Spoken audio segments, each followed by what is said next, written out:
শিবের দ্বাদশ জ্যোতির্লিঙ্গের অন্যতম শ্রী ত্রয়ম্বকেশ্বর জ্যোতির্লিঙ্গ। এই মন্দিরটি মহারাষ্ট্রের নাসিক থেকে 30 কিমি দূরে ব্রহ্মগিরি নামক পর্বতের কাছে গোদাবরীর তীরে অবস্থিত। কালো পাথরের তৈরি মন্দিরে ভগবান শিবের অধিষ্ঠান।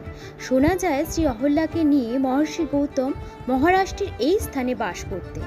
সেখানে নদী দিয়ে আসার জন্য শিবের কাছে প্রার্থনা জানান ঋষি। তারপরই তার সেই প্রার্থনা পূরণ করেন মহাদেব।